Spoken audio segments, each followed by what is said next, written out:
Meus pais ainda moravam lá em São Paulo, né? E ele já tava com essa dificuldade de voltar pra casa. E eles moravam sozinhos, meu pai e minha mãe lá. Aí, meu pai se perdeu.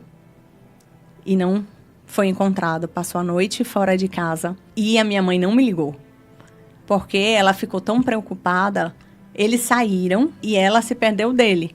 E ele não conseguiu voltar pra casa. E meu irmão, eu tenho um irmão que mora lá em São Paulo, mas não mora com eles na mesma casa, moram num bairro mais distante, né? São Paulo é muito grande. E aí eles passaram a noite procurando em hospital, em pronto-socorro, em hospital psiquiátrico. Assim, aquela coisa pra você dizer que você não tá fazendo nada. Mas assim, imagine você procurar em São Paulo, num lugar como São Paulo. Você sai porque você não vai deitar e dormir na sua cama, né? Mas Nem assim, consegue. possibilidade zero de encontrar, né? E aí quando foi no dia seguinte...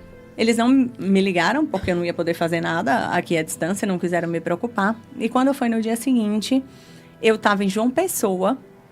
Eu tinha levado minha madrinha, que tinha vindo lá de São Paulo, e ela queria muito conhecer João Pessoa. O sonho dela era conhecer João Pessoa. E eu tinha ido para lá. Aí, no dia seguinte, eu liguei pro meu irmão, e a gente não se fala todo dia. Aí, eu liguei para falar do casamento, né? Porque ele estava recém-casado, não sei o quê. Aí ele falou assim, Tati, é o seguinte, o papai saiu com a mamãe, aí começou a contar aquela história, tipo, o gato subiu no telhado. O papai saiu com a mamãe ontem e eles foram pra não sei o quê, e aí o papai...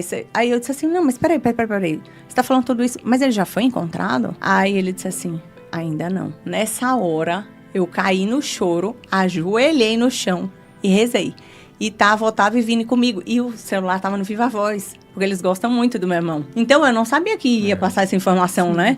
E aí, os meninos também começaram a chorar. E eu ajoelhei no chão e rezei junto com os dois. E a gente desceu lá no hotel. Eu não sabia nem o que eu fazia. Se eu comprava uma passagem, eu comecei a pesquisar. Se eu comprava uma passagem, se eu ligava pra polícia. O que eu podia fazer pra ajudar, né? E aí, depois de mais ou menos uns 40 minutos, minha mãe me liga. Seu pai foi encontrado. Ele foi encontrado na periferia de São Paulo, assim, num lugar muito distante da minha casa.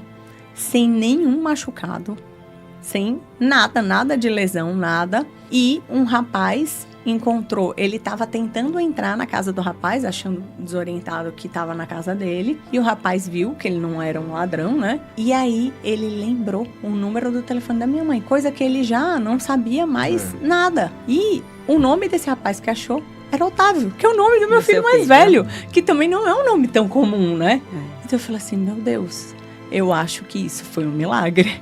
Então, assim, foi quando eu senti de verdade a presença dele. E aí, comecei a buscar de verdade. Não assim, eu vou... E aí, não gostei, também desisto. Aí, eu comecei a procurar com mais empenho conhecer.